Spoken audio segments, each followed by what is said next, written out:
টাকাই টাকা, আর ওখানে যাইতে অপারেশন। ঢাকাই সিনেমার জনপ্রিয় নায়ক, ভিলেন, প্রযোজক মনোয়ার হোসেন ডিপজল।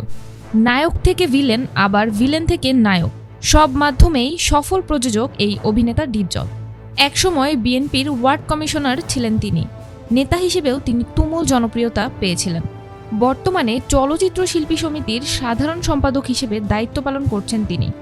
পর্দায় ভিলেন হিসেবে তিনি যতটা ভয়ানক, বাস্তব জীবনে ঠিক তার উল্টোটা। অতি সাধারণ একজন মানুষ তিনি বাস্তব জীবনে। বিপদে আপদে সবসময় ছিলেন পরিচালক শিল্পীদের পাশে। এজন্যই চিত্রজগতে অনেকেই তাকে দানবীর বলে ডাকেন। তার এই দীর্ঘ ক্যারিয়ারে পারিবারিক কোনো বিষয় কখনো সামনে আসেনি। তবে সম্প্রতি পৈতৃক সম্পত্তি নিয়ে বঞ্চিত করার অভিযোগ তোলেন তার আপন 3 বোন। মনোয়ার হোসেন ডিপজল খলনায়ক। আমার বাড়িতে সন্ত্রাস, আমাদের জানমালের হুমকি এবং আমাদের মাইরা ফেলার জন্য কোনো ব্যাপার না তার জন্য। আর তোরা খাচ্ছিস কা? আমার বুক বিক্রি করবি কেন? বিক্রি যখন করবি না আমাদের অধিকার দিয়ে দে। এই রকম আপডেট নিউজ পেতে চাইলে অবশ্যই চ্যানেলটি সাবস্ক্রাইব করে চ্যানেলের পাশেই থাকবেন। এগুলো নিয়ে গত বেশ কিছুদিন অনেক জলঘোলা হয়েছে। তবে এই অভিযুক্ত বিষয়টি নিয়ে ডিপজল একটি ফেসবুক স্ট্যাটাসের মাধ্যমে নিজেকে নির্দোষ দাবি করেন।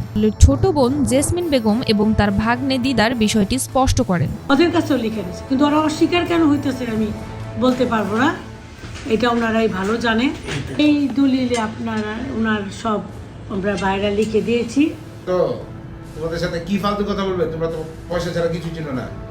তোমরা তোমার ভাইকে কি সান্ত্বনা দেওয়ার জন্য কখনো গেছো? চাইতে গেছো সব সময়। তারা বলেন ডিপজল তার পরিবারের জন্য সবসময় সব ধরনের সহায়তা করে থাকেন। বোনদের যতটা প্রাপ্য তার সবটুকুই করেছেন।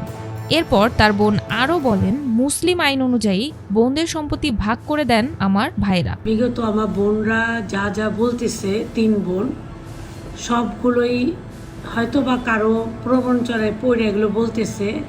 এবং আরও কিছু অংশ ভাইদের কাছে বিক্রি করি আমরা। সেগুলোর দলিলও আমরা 3 বোন মিলেই সাইন করে দিই। এই বিষয় নিয়ে ডিপজলের সাথে কথা বলা হলে তিনি জানান, চিকিৎসার জন্য দেশের বাইরে অবস্থান করছেন এই অভিনেতা। দেশে ফিরে বোনদের সঙ্গে আপোষে মীমাংসা করতে চান তিনি। যদি তা না হয় তাহলে আইনি পথেই এর সমাধান করবেন বলে জানান তিনি।